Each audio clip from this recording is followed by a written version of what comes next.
નમસ્કાર દર્શક મિત્રો, @ગુજરાતમાં આપનું સ્વાગત છે। આજે આપણે વાત કરવા જઈ રહ્યા છે ગુજરાતની રાજનીતિમાં ચાલી રહેલા એક એવા ભૂકંપ વિશે કે જેનો અવાજ ભલે પાટણ જિલ્લામાં ઉઠ્યો છે, પરંતુ તેની કંપન અમદાવાદ, ગાંધીનગર અને દિલ્હી સુધી સંભળાઈ રહી છે। કારણ કે આજે મુદ્દો વિપક્ષ અને સત્તા પક્ષનો નથી, આજે મુદ્દો છે પક્ષની સામે પક્ષનો। આજે આપણે વાત કરી રહ્યા છે ગુજરાત કોંગ્રેસની અંદર ચાલી રહેલા એક નવા વિવાદની, જે માત્ર એક જિલ્લાની ઘટના નથી, પરંતુ આખા પક્ષના સંગઠનાત્મક સ્વાસ્થ્ય પર પણ પ્રશ્ન ચિહ્ન ઊભું કરી રહ્યું છે। કારણ કે જ્યારે પક્ષના કાર્યાલય પર જ પક્ષના કાર્યકરો તાળા મારે, જ્યારે કોંગ્રેસના નેતાઓની સામે કોંગ્રેસના જ લોકો સૂત્રોચ્ચાર કરે, ત્યારે પ્રશ્ન માત્ર નિમણૂકનો નથી રહેતો, પ્રશ્ન નેતૃત્વ, વિશ્વાસ અને આંતરિક લોકશાહીનો બની જાય છે।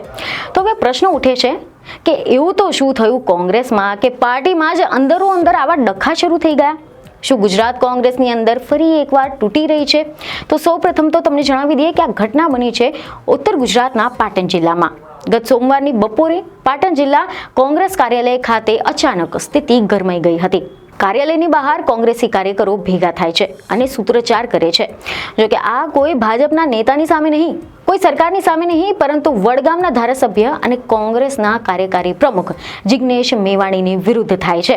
એટલું જ નહીં, જિલ્લા કોંગ્રેસ કાર્યાલય પર તાળાબંધી કરવામાં આવે છે। આ દ્રશ્ય ગુજરાત કોંગ્રેસ માટે સામાન્ય નથી, ચિંતાજનક છે। તો પ્રશ્ન એ છે કે આવો ગુસ્સો કેમ અને અચાનક કેમ? તો હવે સમજીએ કે આ વિવાદનું મૂળ શું છે। તેવા સમાચાર સામે આવી રહ્યા છે કે અહીંયા મુદ્દો છે પાટણ જિલ્લા કોંગ્રેસ અનુસૂચિત જાતિ મોરચાની નવેસરથી કરાયેલી નિમણૂકનો।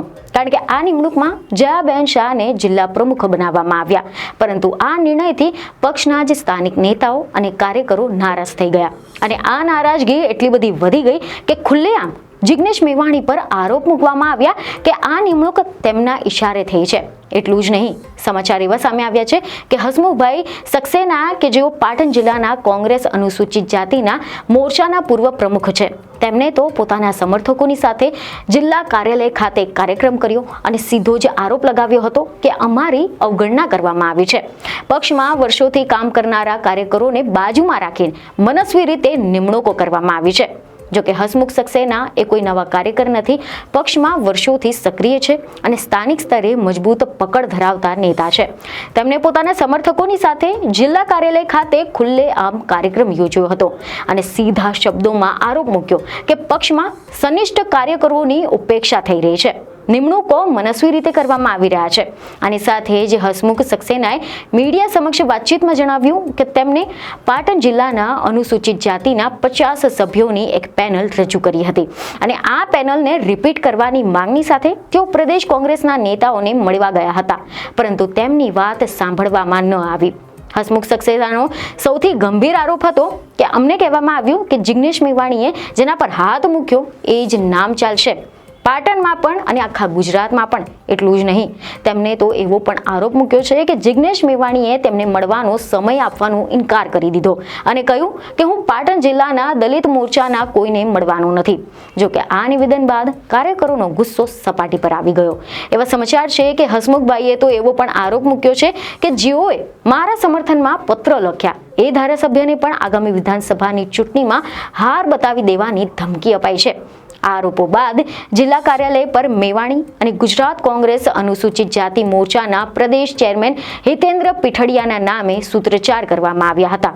અહીંયા પ્રશ્ન એ થાય છે કે શું કોંગ્રેસમાં નિર્ણય પ્રક્રિયા વ્યક્તિગત કેન્દ્રિત થઈ ગઈ છે? અને જો આ વાત સાચી હોય તો આ માત્ર એક વ્યક્તિ સામેનો ગુસ્સો નથી, આ પક્ષની અંદરના સાંભળવાની ક્ષમતા પર પણ પ્રશ્ન ઉઠાવી રહ્યો છે। હવે વાત કરીએ સામા પક્ષની। તેવા સમાચાર છે કે જિગ્નેશ મેવાણીએ આ સમગ્ર મામલે કોઈ પણ સત્તાવાર કોઈ પણ પ્રકારની ટિપ્પણી કરવાનો ઇનકાર કર્યો છે, પરંતુ તેમના સમર્થકો આ આરોપોને સાવ પાયા વિહોણા ગણાવે છે। સામાજિક કાર્યકર અને જિગ્નેશ મેવાણીના સમર્થક ગૌતમ છત્રાલિયાએ આ આરોપોને સખત શબ્દોમાં નકારી કાઢ્યા। એક મીડિયા સાથેની વાતચીતમાં તેમણે કહ્યું કે આ ઘટના દલિત સમાજમાંથી જિગ્નેશ મેવાણી સામેનો વિરોધ નથી, આ તેમની વધતી લોકપ્રિયતાને અટકાવવાનો પ્રયાસ છે। તેમનો આરોપ હતો કે આ વિરોધ પાછળ ભાજપના ઇશારે થોડાક લોકો કામ કરી રહ્યા છે। તેમણે દાવો કર્યો કે આખો દલિત અને બક્ષીપંચ સમાજ એ જિગ્નેશ મેવાણીની સાથે છે અને તેમની લોકપ્રિયતા કેટલાક લોકોને ખટકી રહી છે. અહીંયા રાજકીય કોણો વધુ તીખો બની જાય છે, કારણ કે જિગ્નેશ મેવાણી માત્ર એક ધારાસભ્ય નથી, તો દલિત રાજકારણનો મજબૂત ચહેરો ગણવામાં આવે છે અને ગુજરાતની રાજનીતિમાં દલિત મત નિર્ણાયક રહ્યા છે. પરંતુ આ વિવાદમાં પાટણના કોંગ્રેસી ધારાસભ્ય કિરીટ પટેલનું નિવેદન પણ ઘણું મહત્વપૂર્ણ છે, કારણ કે કિરીટ પટેલ મેવાણીના વિરોધી નથી અને ન તો ભાજપના. તેમણે ખુલ્લેઆમ કહ્યું કે પાટણ જિલ્લામાં સનિષ્ઠ કાર્યકરોને બાજુ પર રાખીને ફૂટેલી તોપોને પ્રાધાન્ય અપાઈ રહ્યું છે. તેમણે આરોપ લગાવ્યો હતો કે જિલ્લા પ્રમુખ, તાલુકા પ્રમુખ અને ધારાસભ્યોને જાણ કર્યા વિના આડેધડ નિમણૂકો કરવામાં આવી રહી છે. કિરીટ પટેલે રાહુલ ગાંધીના નિવેદનનો ઉલ્લેખ કરતા કહ્યું કે રાહુલ ગાંધીએ કહ્યું હતું કે હવે જિલ્લા પ્રમુખ સર્વેસર્વા હશે, તો પછી જિલ્લા પ્રમુખને વિશ્વાસમાં લીધા વિના નિમણૂકો કેમ કરવામાં આવી?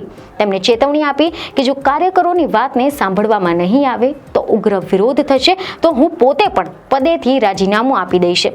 આ નિવેદન ગુજરાત કોંગ્રેસ માટે લાલ બત્તી સમાન છે. અહીંયા પ્રશ્ન માત્ર જયાબેન શાહની નિમણૂકનો નથી. હસમુખ સક્સેનાએ સ્પષ્ટ કહ્યું છે કે એમને વ્યક્તિગત સાથે કોઈ વ્યક્તિની સામે વાંધો નથી, પરંતુ પ્રક્રિયાની સામે વાંધો છે. વિશ્વાસમાં લીધા વિના નિર્ણય લેવાયો અને કદાચ આ જ મુદ્દો કોંગ્રેસ માટે સૌથી મોટો પ્રશ્ન બની ગયો છે. અહીંયા મોટો પ્રશ્ન એ છે કે શું કોંગ્રેસ ગુજરાતમાં ફરી એકવાર એ જ ભૂલો કરી રહી છે? અંદરો અંદર જૂથવાદ, નિર્ણયમાં પારદર્શિતાનો અભાવ, સ્થાનિક નેતાઓની અવગણના. ગુજરાતની રાજનીતિમાં કોંગ્રેસ પહેલેથી જ નબળી સ્થિતિમાં આવી ગઈ છે અને આવા સમયે આંતરિક વિવાદ પક્ષને વધુ કમજોર કરી શકે છે. કારણ કે જ્યારે પક્ષના જ કાર્યકરો કહે કે અમારી વાત સાંભળવામાં નથી આવતી, ત્યારે એ માત્ર એક જિલ્લાની સમસ્યા નથી રહેતી, એ આખા સંગઠનની વિશ્વસનીયતાનો પ્રશ્ન બની જાય છે. આ સમયે જ્યારે કોંગ્રેસ ગુજરાતમાં પોતાની જગ્યા ફરી એકવાર મજબૂત કરવા માંગે છે, ત્યારે આવા આંતરિક વિખવાદ પક્ષને ક્યાં લઈ જશે? આ પ્રશ્નોનો જવાબ આવનાર દિવસોમાં મળશે. પાટણની આ ઘટના માત્ર એક જિલ્લાની નથી, આ ઘટના ગુજરાત કોંગ્રેસ માટે એક ચેતવણી છે. પ્રશ્ન એ છે કે શું નેતૃત્વ આ અવાજને સાંભળશે કે પછી આ અવાજને પણ સમયની સાથે દબાવી દેવામાં આવશે? કારણ કે જો પક્ષની અંદર કાર્યકરો પોતાને અજાણ્યા અને અવગણાયેલા અનુભવશે, તો પછી રસ્તા પર ઉતરવાનું તેઓ બંધ નહીં કરે.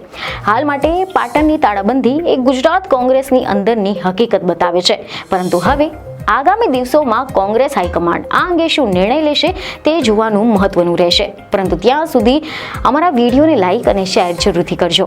બીજને ખબર સાથે ફરી મળીશું. ધન્યવાદ.